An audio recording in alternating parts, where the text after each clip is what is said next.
방송에서 제공하는 투자 정보는 투자 판단에 대한 조언입니다. 방송에서 제공하는 주식의 가치, 가격 상승 및 가격 하락에 대해서는 방송사에서 보장하지 않습니다.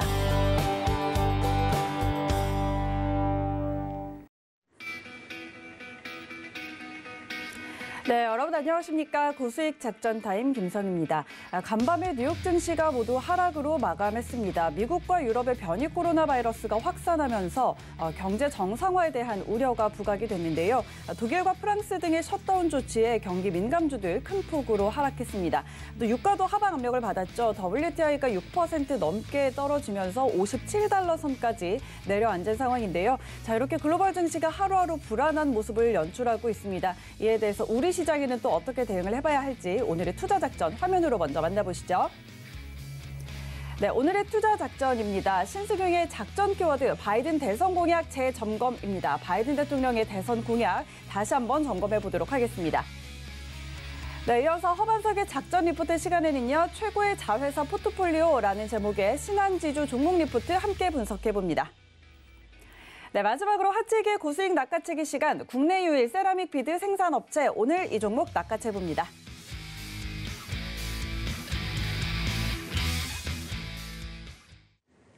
네, 오늘도 이렇게 투자 작전들 든든하게 세워드리도록 하겠습니다. 먼저 국내외 시장에서 가장 핫한 이슈를 키워드로 알아보고 투자 작전 세워보는 신승용의 작전 키워드 시간입니다. 이 시간 브레인 코리아 인베스트 신승용 대표와 함께합니다. 대표님 안녕하십니까? 네, 안녕하십니까? 네, 반갑습니다. 자, 오늘 준비해 주신 키워드부터 함께 확인해 보도록 하겠습니다. 네, 오늘의 키워드입니다. 바이든 대선 공약 재점검이라고 꼽아오셨습니다. 바이든 대통령이 취임한 지 이제 60일 남짓 지났습니다. 취임 후 100일 이 허니문 기간 동안 지금 대선 공약들이 하나둘씩 시행이 되고 있는데요. 지금 인프라 투자 패키지에도 시동을 걸면서도 이와 관련해서는 오히려 증세에 대한 우려도 낳고 있는 상황입니다. 관련해서 저희가 점검을 좀 해봐야 될 것 같은데 어떻게 작전 세워볼 수 있을까요? 네, 이제 바이든 취임한 지 60일, 3, 4일 정도 지났죠. 실질적으로 허니문 기간이라고 얘기하고 있는 취임 후 100일. 이제 한 달 정도 남겨놓고 있는 그런 상황이 되겠습니다. 이제 지금 현재 이 상황. 이때까지는 사실상 긍정적인, 좋은 시장의 긍정적인 어떤 그 대선 공약의 진행이 있었다라면 이제 그 대선 어떤 그 허니문 기간을 한 달 정도 남겨둔 상황에서는 그가 과거 대선 시절에 대통령 선거 시절에 공약으로 내밀었던 그런 어떤 그 증권 시장에도 다소간 좀 우려가 되는 그런 공약도 있었다라는 부분을 다시 한번 상기해 두시면서 이제 앞으로 남은 한 달 정도의 허니문 기간 동안 이 부분이 결국에는 시장 내 투영되지 않겠느냐라는 그런 우려감을 가지고 우리 시청자 여러분들은 조심스러운 어떤 그 시장 접근이 필요한 상황이 아닐까라는 말씀 분명하게 드려봅니다. 바이든 행정부의 정책 어젠다라고 한다면은 분명합니다. 중산층의 회복을 통한 안정적인 성장을 추구하겠다라는 부분이 되겠습니다. 이를 위해서 그가 대선 그 경쟁 당시 그 공약으로 내걸었던 그런 한 5가지 정도의 핵심 정책이 있습니다. 그 첫 번째가 클린 에너지와 친환경 정책이고요. 두 번째가 인프라 투자를 확대하겠다.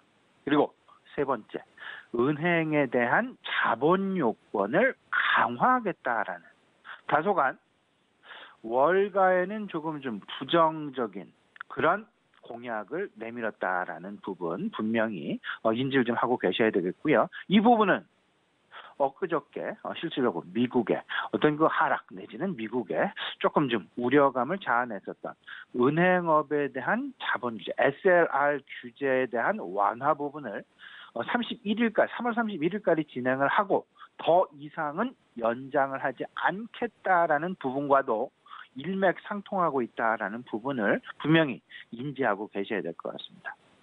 네 번째는 테크 기업들에 대한 반독점법 강화가 되겠습니다.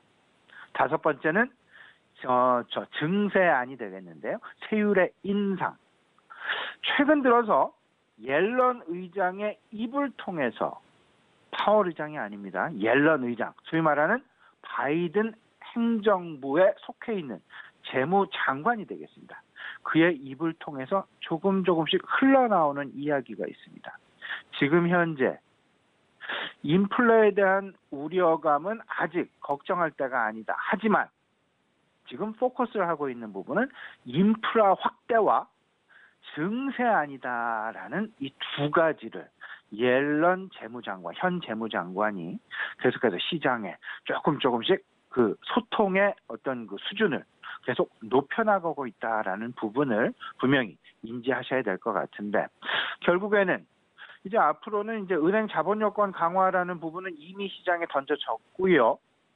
테크에 대한 반독점법 강화, 그리고 세율의 인상, 법인세는 21%에서 28%로, 개인소득세는 고소득세에 대해서 현행 37%에서 39.6%로 늘리는 증세안이 좀 진행 예정이 되고 있다라는 부분.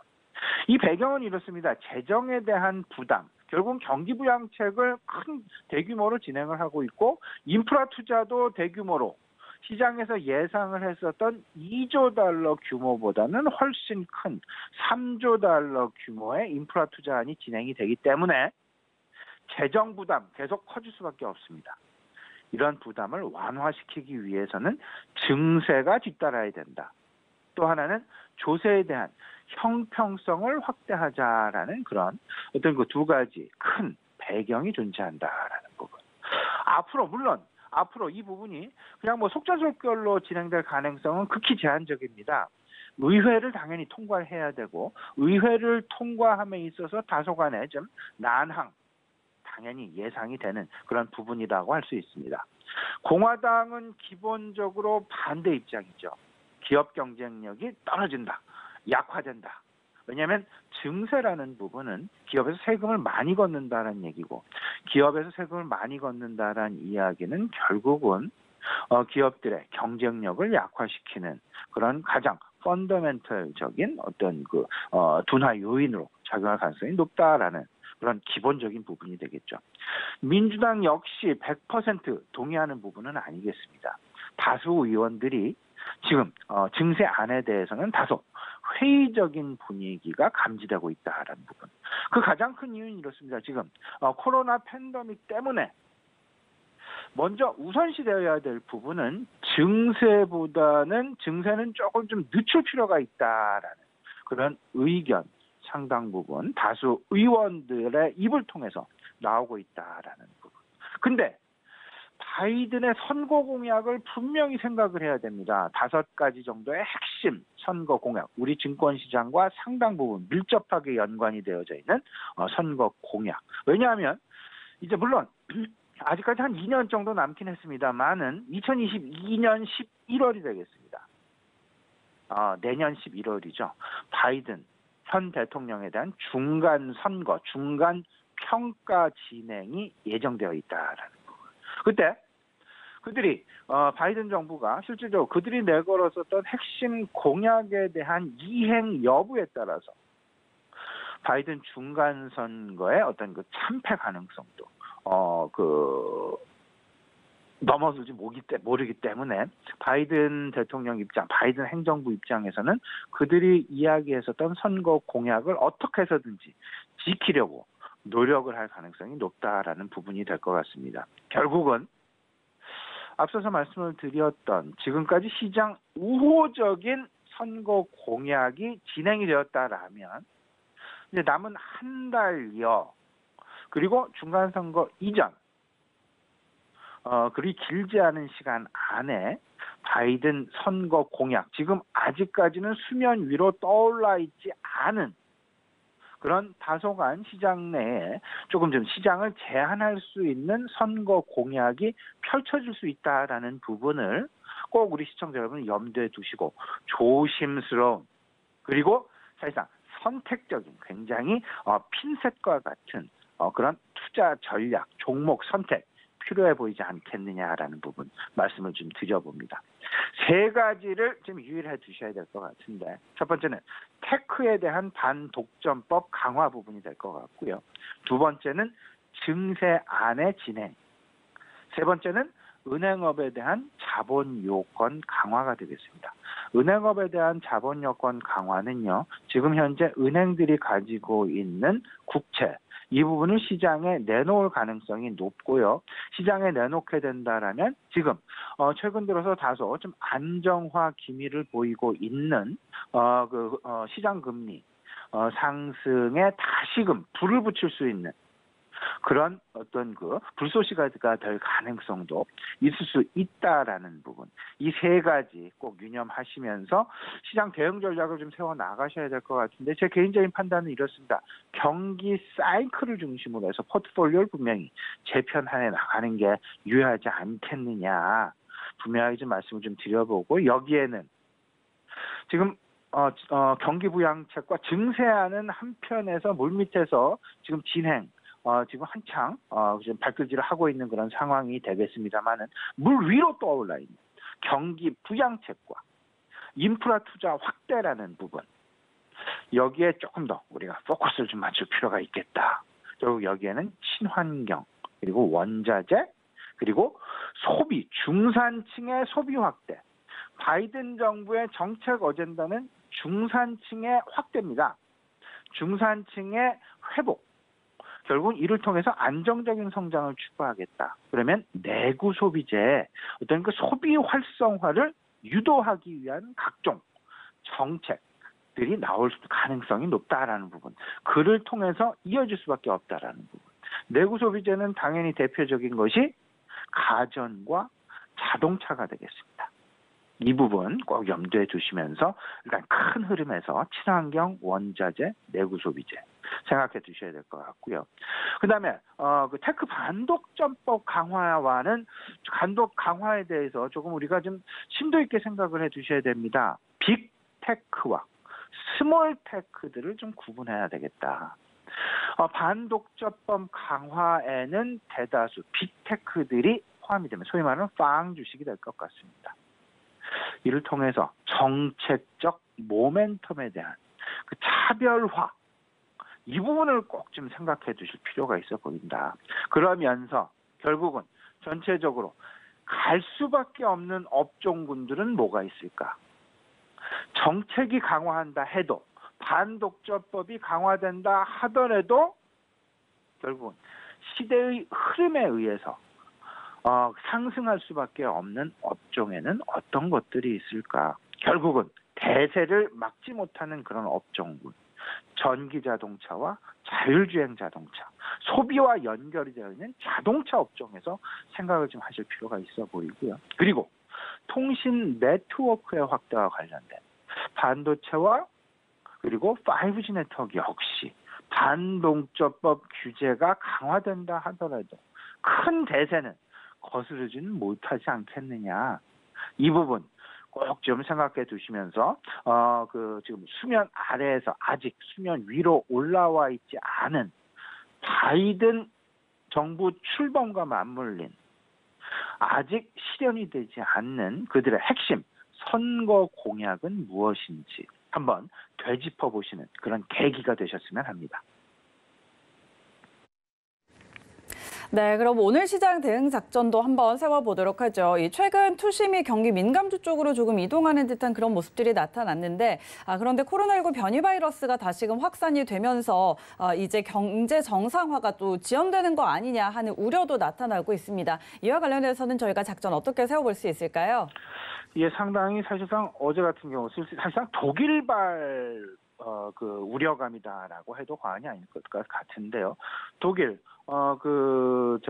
경제 제재 조치를 한 달 연장을 하는 그런 모습이 나타났습니다. 이로 인해서 실질적으로 이제 한껏 여름이 다가오는 관광 성수기가 다가오는 그리고 이동에 대한 어떤 수요가 폭발하기 직전에서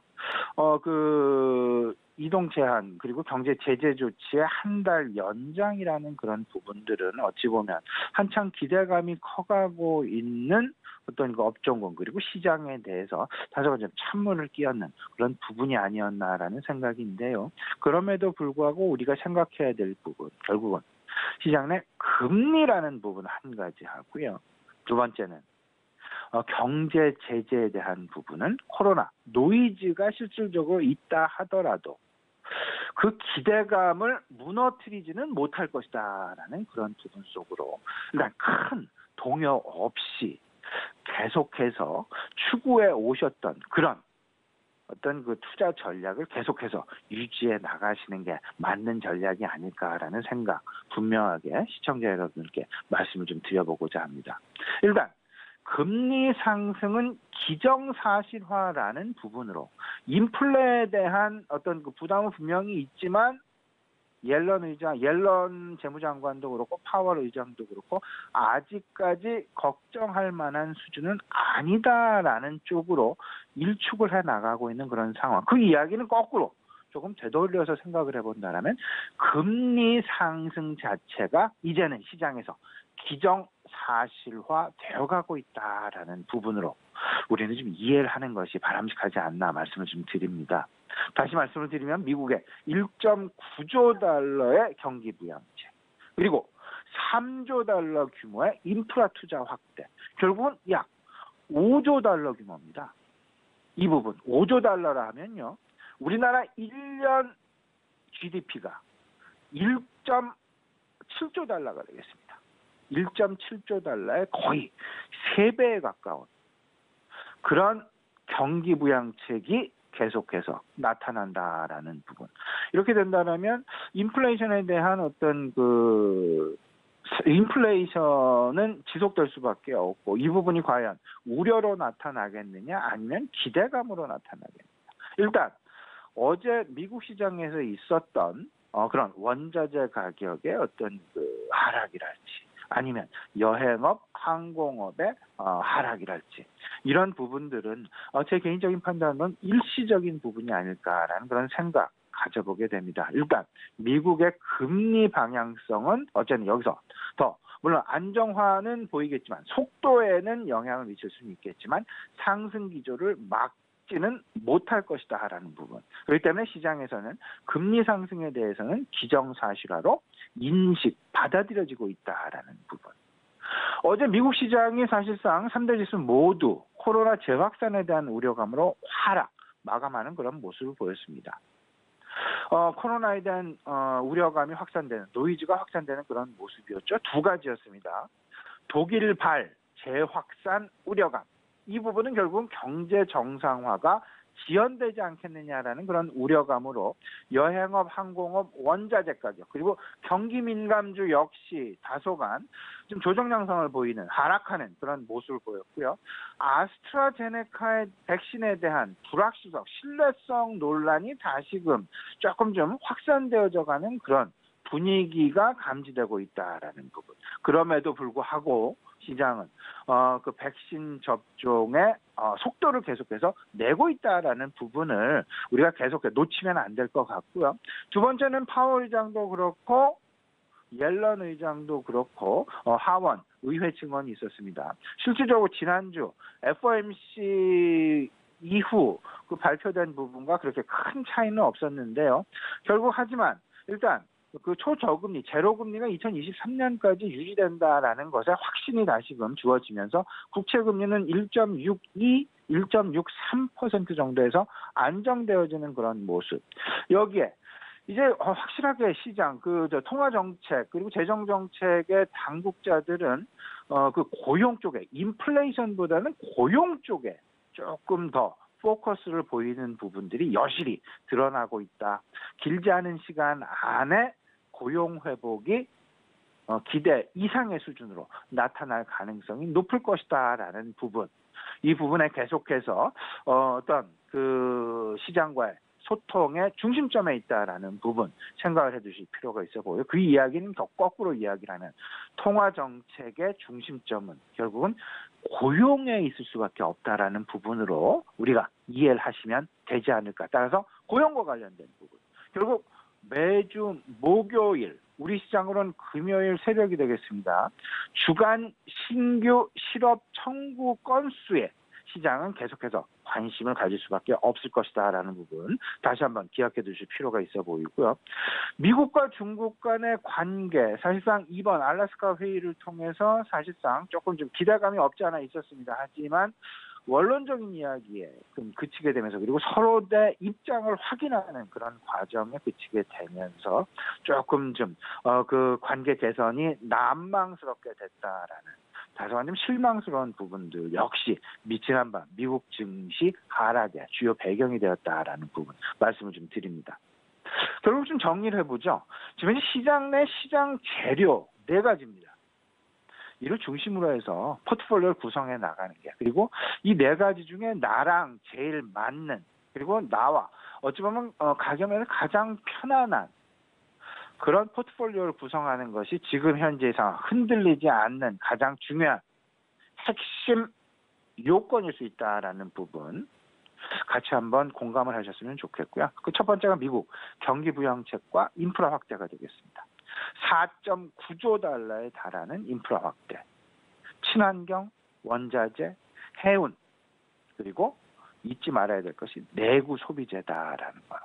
내구 소비재는 가전과 자동차입니다.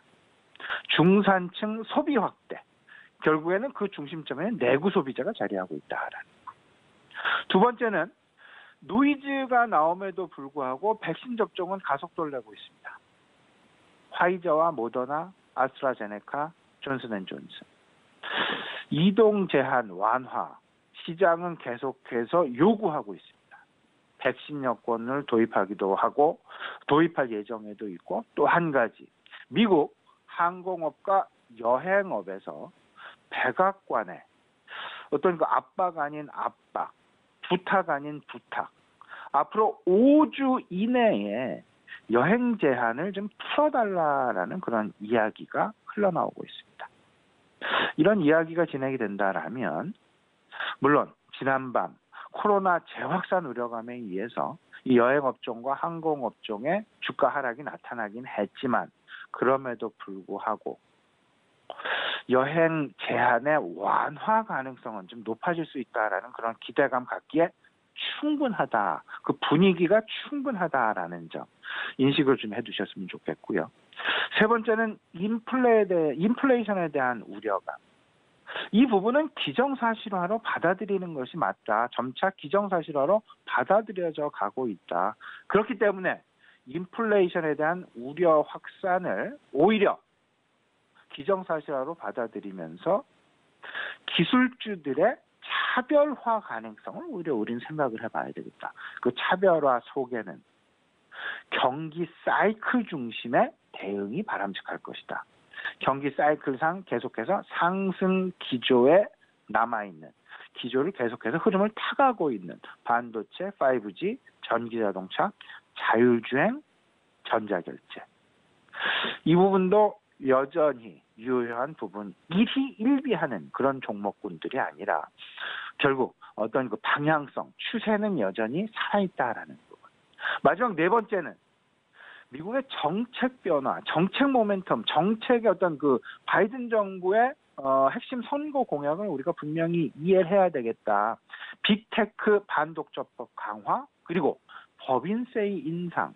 그러면 시장에서는 이제 서서히 성장 스토리텔링에 대한 관심, 어떤 그 성장 여부가 실질적으로 확인은 안 되지만 소위 말하는 소설 주식이다라고도 이야기를 하고 있는데, 기대감을 계속 가져갈 수 있는 그런 종목군, 주식군들이 뭐가 있어요? 결국은 그 부분은 바이오 업종이 될 것 같습니다. 과거와 같은 큰 어떤 그 폭등은 나오지는 않는다 하더라도 순환매의 일환 속에서 성장 스토리를 가지고 있는 바이오 업종에 대한 관심, 사실상 이제는 좀 필요한 국면이 되었다라는 부분 말씀을 좀 드려보고요.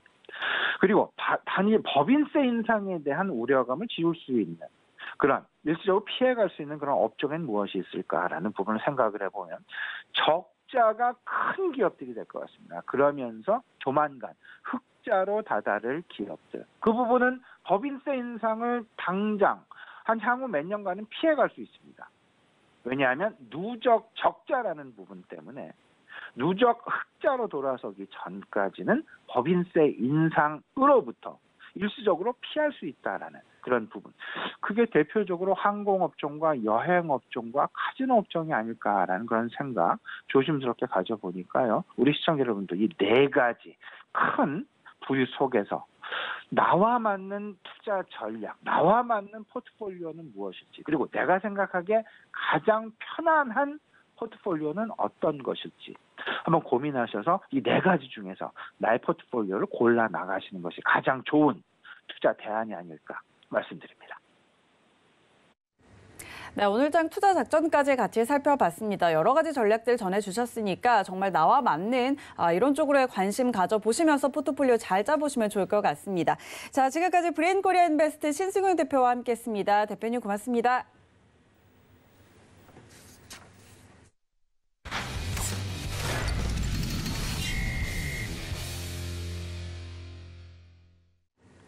네, 이어서 허반석의 작전 리포트 시간으로 넘어가 보도록 하겠습니다. 이 시간 저희가 여러분의 투자에 도움이 될 수 있도록 리포트들 하나씩 분석을 해드리고 있는데요. 자, 오늘 이 시간 IR 분석의 신 샘플러스 허반석 전문위원과 함께합니다. 위원님 안녕하세요. 안녕하세요. 네, 반갑습니다. 자, 오늘도 역시 이렇게 수요일 스튜디오에서 함께하는 날인데요. 오늘 준비해 주신 리포트 어떤 건지 먼저 확인해 보도록 하죠.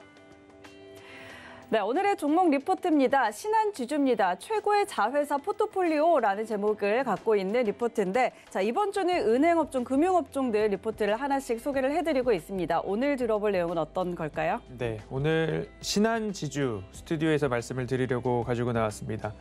은행, 보험 관련된 부분, 증권사 함께해서 이번 주 섹터 살펴보고자 하는데요.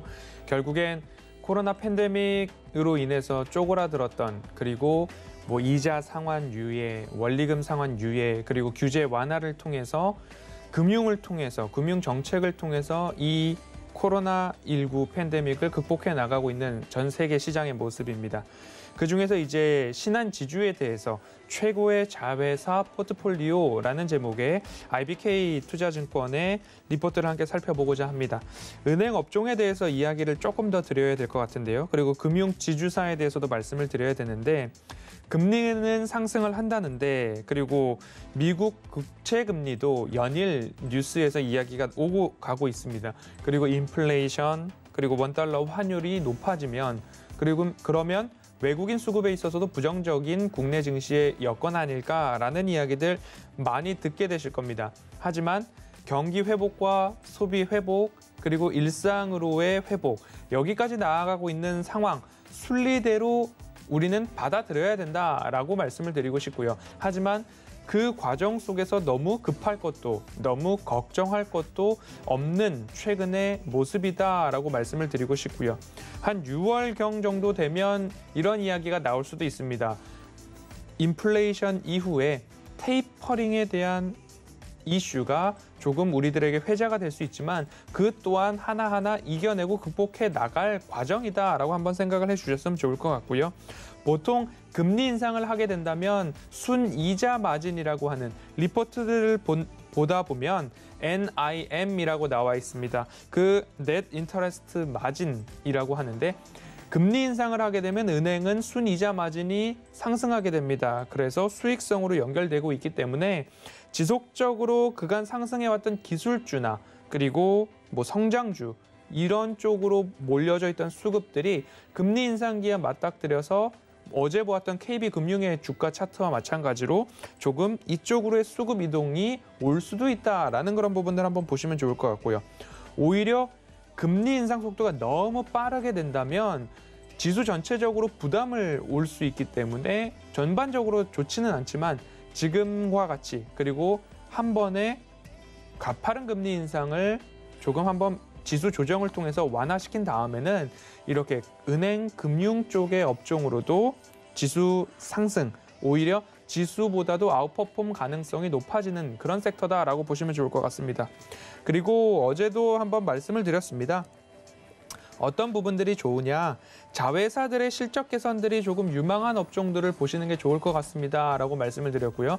은행 업종, 은행 부문에서의 실적 개선은 금리 상승과 함께 차곡차곡 올라가는 거지만, 결국엔 비은행업 부문에서의 실적이 개선, 그리고 실적들이 차곡차곡 좋아지고는 있는데 보험, 뭐 캐피탈, 카드 이런 부분에 있어서도 실적이 좋아진다라고 한다면 은행업종 금융지주사 쪽에서는 조금 더 주목해서 볼 필요가 있다라고 해서 오히려 신한 지주를 한번 보면 좋지 않을까라고 말씀을 드리고 싶고요. 자회사 편입 사례들이 있습니다. 뭐 오렌지라이프 그리고 프루덴셜 생명, 아주캐피털 이야기를 들어보셨을 건데요. 오렌지라이프가 이제 신한금융그룹에서 인수를 했고요. 프루덴셜은 KB금융에서 지난해 마무리를 지었고요. 아주캐피털 같은 경우에는 우리금융에서 인수를 마무리한 모습입니다. 이렇게 금융지주사나 은행, 증권사 함께 자회사를 조금 꾸려서 포트폴리오 다각화, 수익성 개선에 힘을 쓰고 있는 모습을 보실 수 있을 겁니다. 2020년도 은행 순이익 추정치를 한번 보면요. 비은행 이익이 꾸준히 늘어나고 있는 모습입니다. 비은행 부문 기여도인데요. 이 기여도를 보면 2018년도에는 20% 수준에서 19년도 24%, 20년도에는 31% 결국 넘어서는 모습입니다. 은행도 은행업 부문에서만의 수익보다도 비은행업 부문의 이익을 확실하게 높여가고 있는 모습들이 나오고 있기 때문에 은행업, 금융지주사 쪽 보실 때에 자회사 포트폴리오는 어떻게 꾸려져 있는가 이 부분도 좀 보시면 좋을 것 같고요. 21년도부터는 이 퍼센테이지가 30% 위에서 유지가 되면 다행인데 왜 이렇게 가파르게 올랐냐라고 생각을 해보면 은행업 부문에서의 이익 증가세가 높지 않았다라는 거죠. 그래서 은행업이 침체되어 있을 때 결국 비은행업종에서 수익 개선이 일어났기 때문에 이 비은행업 부분에서 차지하는 비중이 높아지고 있다라고 좀 살펴보시면 좋을 것 같습니다. 그러면 본격적으로 신한지주는 어떠한가 한번 살펴보면 좋겠는데요. 리포트에서는 이러한 헤드라인을 뽑았습니다. 최고의 자회사 포트폴리오라고 하고 있는데요. 왜 그런지 한번 IBK에서는 왜 그런 이야기를 하고 있는지 한번 보겠습니다. 2020년도 먼저 실적부터 보면요. 연결 순이익이 3조 4,200억 원 정도 됩니다. 0.3%의 전년 대비 증가율을 보이고 있는데 굉장히 부진한 성적일 수밖에 없습니다. 왜 부진했는가라고 보면 뭐 순이자 마진이 하락했고 그리고 코로나 관련 충당금을 약 4천억 원 정도 적립을 해놨고 그리고 투자 상품 뭐 시끌벅적했죠. 지난해 펀드 관련된 부분 손실 인식 반영 등으로 인해서 결국엔 YOY 전년 대비 0.3%의 증가율을 보일 수밖에 없었다라는 이유를 들고 있고요. 하지만 7년 연속 이익은 증가하고 있다라는 부분을 한번 살펴보면 좋을 것 같습니다. 이 펀드 관련 손실로 인해서 증권 부문에서 순이익이 30% 이상 감소한 부분들을 볼 수 있습니다. 그렇기 때문에 20년도, 21년도 이제 코로나19 팬데믹을 극복하는 포트폴리오를 꾸리고자 하는 분들께서는 상반기에는 늦어도 상반기에는 턴어라운드가 숫자로 보이는 기업들 위주로 보시면 좋겠다라고 말씀을 드렸는데 마찬가지로 신한지주는 1분기에는 조금 갸우뚱할 수 있지만 전체적인 올해 매출과 영업이익을 봤을 때에는 상승이 여전히 유력하다라고 좀 보시면 좋을 것 같고요. 순이자 마진이라고 하는 NIM은 하락하고 있지만 그 부분이 코로나 약 4천억 원 정도의 충당금 반영 때문에 그렇다라고 보시면 좋을 것 같고요. 은행 비중 이익은 60% 전후 지속적으로 유지를 하고 있고 신한지주 같은 경우에 강점으로 은행, 비은행 간 사업 구조, 포트폴리오가 좀 단단하고 균형적으로 잡혀 있다라고 좀 보시면 좋을 것 같습니다. 20년도 비은행 부문의 순이익이 21% 증가했고요. 은행 순이익은 11% 감소했습니다. 그러면 신한지주 같은 경우에는 비은행업 부문의 매출 비중, 이익 비중이 상당히 급속도로 올라갔을 것이다라고 추정이 될 것입니다. 21년도에는 은행 이익이 회복되고 있고 증권 자회사의 실적 개선, 결국엔 펀드와 관련된 충당금 이슈들이 이제는 없을 것이다. 올해는 그렇게 예상이 되고 있어서 은행과 비은행 양쪽 부문의 모든 이익성이 개선될 수 있다. 이렇게 좀 보시면 좋을 것 같고요.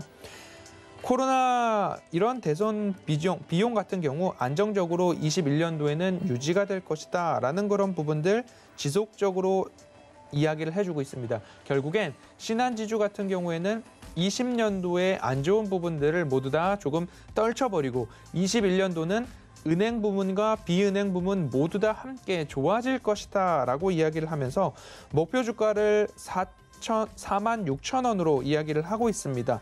분기 배당 이제 은행업이나 금융지주사에 대한 배당에 대한 규제를 완화했던 그런 모습들이 결국엔 21년도에 부각이 되고 그 업종 전체적으로 한번 이슈가 되고 주가의 상승 모멘텀으로 작용할 수 있다라는 그런 부분인데요. 신한지주도 마찬가지로 분기 배당 추진에 대한 강한 의지가 있다라는 그런 부분들, 그리고 21년도 연결 순이익 전망치가 3조 5,800억 정도로 4% 이상, 5% 가까운 상승이 전망되고 있습니다. 그리고 해외 부문에 있어서도 실적 개선이 이루어질 것이다 라고 그런 부분인데요. 전체 순이익의 해외 순이익이 10%나 조금 차지를 하고 있습니다. 결국엔 코로나19가 조금 완화된다라고 하고, 그리고 은행 업종에 있어서 금융에 대한 부분들, 금리 인상에 대한 부분들이 긍정적으로 작용을 하는데 해외 부문에 있어서도 영업 활발하게 이루어질 수 있다라고 본다면 이 10% 순이익을 차지하고 있는 해외 손익도 신한지주의 상승 모멘텀으로 작용할 수 있겠다라는 그런 부분입니다. 왜냐하면 20년도에는 해외 손익이 14% 정도 감소했는데 이제 여행도 하고 하는 부분이기 때문에 실질적으로 여가 활동, 레저를 통한 여행이 아니라 해외 출국이 아니라 영업 활동이 활발하게 이루어진다면 분명 이 신한지주의 포트폴리오도 한번 기대해 볼 만할 수 있다라고 좀 살펴보시면 좋을 것 같고요. 신한지주의 포트폴리오를 좀 더 살펴보겠습니다. 지금 은행업 회색깔 부분이고요. 그리고 비은행업이 하늘색깔 부분인데요. 비은행 부문 기여도가 31%, 34%, 20년도엔 41%까지 올라간 모습입니다.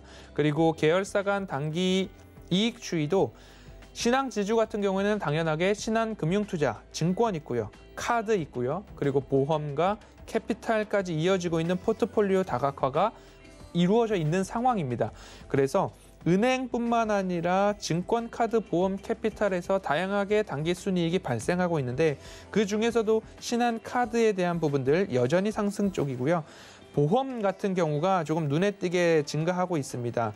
결국 지금 2018년도 하늘 색깔부터 본다라고 한다면 1조 3천, 지금 이게 137억 원, 1,310억 이고요. 그리고 2,850억이고요. 그리고 4,570억인데 굉장하게 가파르게 올라가고 있는 모습입니다. 2018년 대비한다면 4배 가까운 성장률이 보험 쪽에서 나오고 있기 때문에 앞으로도 은행업 뿐만 아니라 자회사의 포트폴리오 이야기하고 있는 이유가 이쪽이었던 것 같습니다. 은행 단기 순이익 비중이 18년도에 약 70%가 되지 않았습니다. 하지만 2020년도에 은행 단기 순이익이 60% 이하 58%로 떨어진 부분들을 본다 한다면 은행 또는 금융지주사 쪽에서 신한지주의 포트폴리오는 단연 눈에 띈다라고 좀 살펴보시면 좋을 것 같습니다. 함께 기술적 분석을 한번 해보면 좋을 것 같은데요. 신한지주의 2001년도부터의 차트 흐름입니다. 결국 이 대바닥을 형성한 분위기입니다. 대바닥 중에서도 이 하락 부분, 코로나 팬데믹으로 인해서 대장기, 아주 초장기 차트에서도 추세 하단에 조금 내려와 있는 모습이고요. 그리고 최근 이슈를, 최근 상황을 본다 하더라도 이렇게 추세 하단부를 조금 연결해 보면 코로나 팬데믹 저점들을 차곡차곡 쌓아가고 있는 모습입니다. 이 구간, 그리고 다시 한번 저점, 최근의 저점, 이렇게 저점들을 올려가고 있는 모습이고요. 이 저점들이 결국엔 초장기 상황 아래에 있기 때문에 일부 이렇게 보면 좋을 것 같습니다. 21년도 영업이익이 5조 1천억 원이 넘어가고 있습니다. 그 5조를 넘어갔던 때가 19년도 한 번 있고요. 그 이전인데 그 이전으로 본다라고 한다면 19년도에 바닥 구간이 약 4만 원 권역이었기 때문에 지금부터 꾸준하게 이 리포트의 총 제목이 거북이가 꼭 이기는 건 아니지만, 거북이는 느리잖아요. 거북이가 꼭 이기는 건 아니지만 거북이처럼 뚜벅뚜벅 올라갈 차트다라는 이야기를 해주고 있는 모습입니다. 어느 구간에서 매수 접근을 할 수 있을까 조금 더 자세히 살펴보면요. 평행한 선을 올려보면 되돌림 자리가 일부 나옵니다. 그 되돌림 자리가 이렇게 파란색 네모로 한번 보실 수 있고요. 지금 이 구간에서도 그렇고요. 최근 구간에서도 되돌림이 나올 수도 있는 우려가 있는 그런 구간이지만 금리 인상 이슈에 따라서 그리고 실적 이슈에 따라서 조금 상승을 조금 더 해준다면 더 올라갈 수 있는 여지가 있다라고 보시면 좋을 것 같고요. 조금 이렇게 넓게 보면 아주 미미한 상승입니다. 가까이에서 조금 욕심을 내본다라고 한다면 추세 바닥을 다시 한번 살펴보실 수도 있고요. 아직까지는 뭐 수익 극대화에 대한 부분들 염려하지 않아도 될 차트지만 최근에 짧은 이슈로 봤을 때에는 되돌림이 나와도 이상하지 않은 구간이기 때문에 KB금융과 마찬가지입니다. 너무 급하게 접근하기보다는 단기 조정을 이용해서 장기적인 관점으로 바라본다라고 한다면 초장기 추세에서 아직 조선주 비슷하게 보시면 좋을 것 같아요. 이제 고개를 막 들기 시작했기 때문에 추세 하단부에 접근을 노력하시고 장기적 관점에서 바라보시고 분기배당에 대한 매력도까지도 한번 이슈가 회자된다라고 한다면 이 추세를 꾸준하게 이어갈 매력이 있는 신한지주다라고 말씀드리겠습니다. 네, 오늘은 신한지주 종목립부터 함께 분석을 해봤습니다. 지금 일단 은행과 비은행 간의 사업 구조가 균형 있게 잡혀 있고 또 이 두 부문 모두 수익이 개선될 전망이다라는 내용이 담겨 있었고요. 또 해외 실적 개선도 상승 모멘텀이 될 수 있다라는 긍정적인 평가가 있었습니다.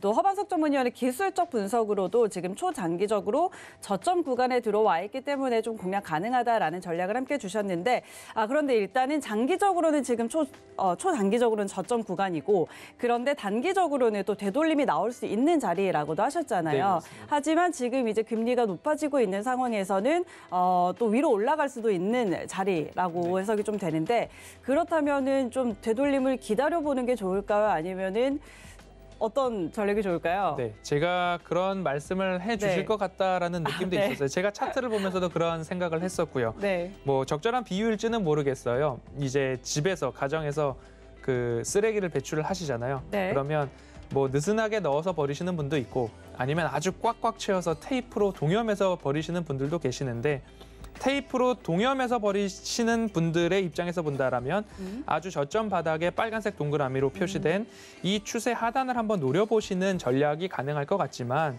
오히려 거북이처럼 느리지만 이제 시작했기 때문에 떨어지면 더 사지 지금부터 분할 매수로 접근을 해서 비중을 채우고 떨어지면 조금 더 큰 비중을 채우고 이런 식으로 분할 접근을 할 수도 있는 차트이다라고 충분하다라고 말씀을 드리고 싶습니다. 그래서 아무리 조정이 나온다 해도 32,000원 정도까지의 조정이 보이기 때문에 뭐 꽉꽉 채워서 담으시는 분들은 조정을 기다리셔도 좋고요. 그게 아니라 나는 지금부터 분할로 접근을 하겠다라고 하시는 분들은 마음 편히 조금 차트를 길게 열어놓고 본다면 이런 구간이구나라는 부분으로 편하게 접근하는 두 가지 방법 모두 다 취사 선택할 수 있겠다라고 생각이 듭니다.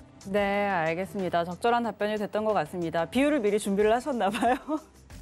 네, 자 일단 전략 지금 일단 뭐 꽉꽉 쓰레기를 채워 담는 전략도 괜찮겠지만 사실 우리가 뭐 바닥을 알 수는 없으니까 조금씩 분할 매수하는 전략도 괜찮겠다라는 내용까지 정리해 드리도록 하겠습니다. 오늘 내용은 여기까지 들어볼게요. 고맙습니다. 감사합니다. 네, 이어서 저희는 하치기의 고수익 낚아채기 시간으로 넘어가 보도록 하겠습니다. 이 시간은 하치기 전문위원과 함께 종목들 찾아내는 시간이죠. 오늘은 또 어떤 종목이 준비되어 있을지 궁금해지는데요. 하치기 전문위원 바로 만나보도록 할게요. 위원님 안녕하십니까? 네, 안녕하세요. 하치기 위원입니다. 네, 반갑습니다. 자, 오늘은 또 어떤 종목으로 저희 포트폴리오를 채워주실지 궁금하네요. 종목들 바로 공개해 주실까요? 네, 세노텍, 하림, 이택을 좀 말씀드리겠습니다. 세노텍 같은 경우는 세라믹 비드 국내 유일의 생산 업체가 되겠는데요. 이게 뭐 페인트라든가 잉크, 재질, 백금, 금, 은, 구리 등 강산을 위한 광물 분쇄 생산 업체에 공급을 좀 하고 있고, 그다음에 2차 전지용 초소형 비드의 국산화에 성공하는 등 2차 전지 재료를 혼합하는 공정에 사용하는 세라믹 비드 제품을 주요 제품으로 좀 생산을 좀 하고 있습니다. 그래서 2차 전지 관련해서도 우리가 한번 세노텍 알아보시면 될 것 같고, 특히 이제 이 광물 붕괴 생산업체에 공급하다 보니까 광물 관련해서 보시면은 최근에 어제도 이제 국내 시장이 좀 많이 좀 흔들렸던 게 이제 미중 간의 갈등에 의해서 미국 시장이 이제 흔들리면서, 중국 시장이 흔들리면서, 아시아 시장도 흔들리면서 국내 시장까지 영향을 좀 주는 그런 상황이었는데, 지금은 뭐 미중 간의 갈등이 계속해서 고조가 되는 것 같아요. 뭐 알래스카에서 만난 이후에 그대로 뭐 좋은 이야기가 나오는 게 아니라 더더욱 계속 안 좋은 이야기가 나오면서 뭐 미국을 중심으로 해서의 뭐 유럽이라든가 그다음에 영국, 캐나다가 한 무리가 되고 그다음에 뭐 중국을 통해서 북한과 러시아가 다시 또 이렇게 뭉치면서 4대 3의 어떻게 보면 경제가 되고 있는 그런 상황이 되다 보니까는 이 미중 간의 갈등 관련해가지고 이터로 종목들이 좀 움직이는 그런 부분에 있어서 세너텍 우리가 좀 관심을 좀 가져보자는 말씀드리겠고, 그다음에 하림 같은 하림 그룹 계열로 해서 하림 뭐 닭고기라든가 하림 치킨 너겟, 뭐 하림 사료 등 브랜드를 가진 국내 닭고기 시장 선도 업체가 되겠고요. 그다음에 우리나라 거의 모든 치킨 회사들이 하림 닭을 좀 사용하니까 또 우리가 또 마트 갔을 때도 이런 닭을 또 보면 하림께 제일 많죠. 또 하림이 또 종란에 생산해서 뭐 부화, 뭐 사료 생산, 뭐 사육, 가공, 유통 판매 이르기까지 각 단계를 수주통합하여서 운영하는 6개 계열화를 좀 하고 있는 업체 되겠고, 그다음에 작년에 이 농수산물 가공 판매 및 사료 제조 업체이죠. 그린바이텍을 좀 흡수합병하면서 이 사료 관련된 부분에서 좀 보시면 될 것 같고, 그다음에 또 이제 하림에 팜스코라는 회사가 있습니다. 이 팜스코가 마켓컬리의 하이퍼크를 좀 납품을 하면서 그래서 마켓컬리 관련된 종목으로 좀 보시면 될 것 같아요. 지금 뭐 국내 업체들이 지금 뉴욕에 상장한다는 연내 계획을 좀 많이 갖고 있는 그런 부분인데, 마켓컬리도 지금 그 중에 하나이기 때문에 관련된 종목으로 보시면 될 것 같고, 뭐 곡물 가격이 계속해서 좀 상승 추세를 좀 유지하고 있는 그런 상황이기 때문에 뭐 곡물 가격이 오르되면은 사료 가격이 오르게 되고, 그렇게 되면은 또 닭고기 가격도 오르게 되는 그런 상황이기 때문에 그래서 관련된 종목으로서 보시면 될 것 같고, 그다음에 이니텍은 KT 계열의 인증 보안하고 금융 IT 서비스 제공하다 보니까 보안 관련된, 그다음에 뭐 피테크 관련된 부분으로서 우리가 보시면 되겠다는 말씀드리겠고, 그다음에 PC 및 모바일 기반의 인터넷 뱅킹 시스템도 구축하고 있는 그런 부분이고, 삼성전자와 삼성페이 결제에 대한 업무 체결됐기 때문에 요즘은 또 많은 분들이 그런 인증서가 이제 폐지가 되면서 인증서로서의 뭐 결제하는 게 아니라 페이 시스템으로 해서 많은 결제가 좀 되고 있는 그런 부분인데, 뭐 저 같은 경우도 삼성페이를 많이 사용하고 있고, 또 삼성페이가 국내 시장에 70% 이상의 좀 점유를 하고 있는 그런 부분이기 때문에 관련된 정보를 보시면 될 것 같고, 뭐 KT와 블록체인 기반의 통합 인증이라든가 권한 관리 솔루션 공동 개발하고 있는데, 최근에 이제 블록체인 관련된 이 시장이 계속 뜨겁죠. 그래서 관련된 부분을 좀 보시면 될 것 같다는 말씀드리고, 또 한국은행 쪽에서 중앙은행 디지털 화폐 가서관 부분이 있어서 또 관련해서 좀 보시면 되겠다라는 말씀드립니다. 네, 자 오늘도 이렇게 세 가지 종목들 또 설명을 해주셨는데, 오늘 이 중에서 저는 세노텍을 한번 골라보고 싶네요. 이 종목 오늘 제가 개장한 후에 좀 담아본다면 가격 전략 어떻게 가져갈까요? 네, 보시면은 주가가 한번 올라갔었죠. 그때 한번 보시면은 이 거래량이 동반했다가 또 급격하게 좀 내려왔다가 다시 한번 또 올라가는 그런 흐름이기 때문에 일단은 어제 종가보다는 조금 더 내려왔을 때 좀 잡아보자 해서 2,325원을 매수가를 잡으시면 될 것 같고, 목표가는 3,000원, 손절은 2,200원 잡고 대응하시면 되겠다라는 말씀 드립니다.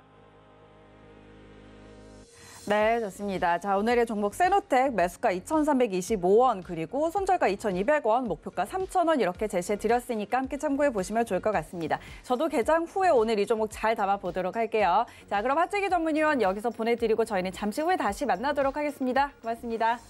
네, 감사합니다. 네, 자 이렇게 또 저희가 1시간이 훌쩍 지나갔습니다. 작전 잘 세워봤는데요. 이제 실전 매매로 들어가 봐야겠죠. 자, 오늘 고수익 작전 타임 여기까지고요. 저희는 잠시 후에 순간포착 매매 시그널로 돌아오겠습니다. 고맙습니다.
안녕하세요. K웨더 라이프스타일 예보 박유라입니다. 전일 유입된 황사와 미세먼지가 정체하고 쌓이면서 여전히 공기가 좋지 못합니다. 오전까지 전남과 제주를 제외한 전국에서 나쁨 단계가 예상되는데요. 하지만 오후부터는 농도가 차츰 옅어져 대부분 보통 수준을 되찾겠습니다.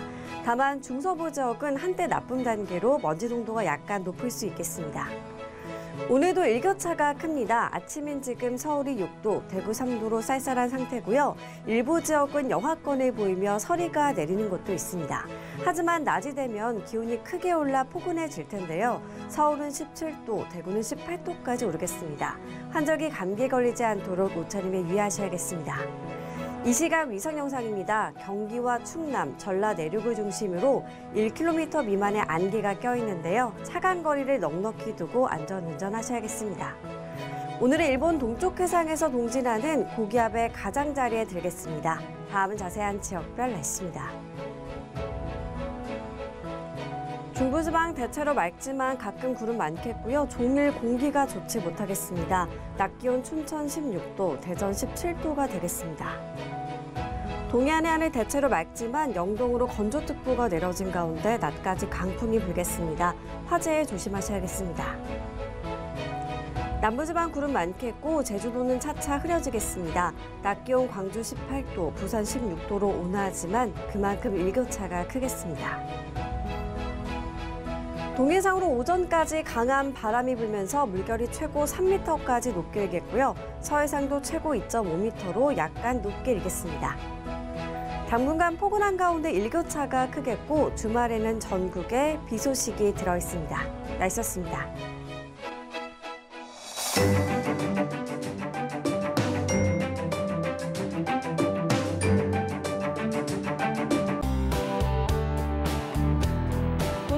방송에서 제공하는 투자 정보는 투자 판단에 대한 조언입니다. 방송에서 제공하는 주식의 가치, 가격 상승 및 가격 하락에 대해서는 방송사에서 보장하지 않습니다.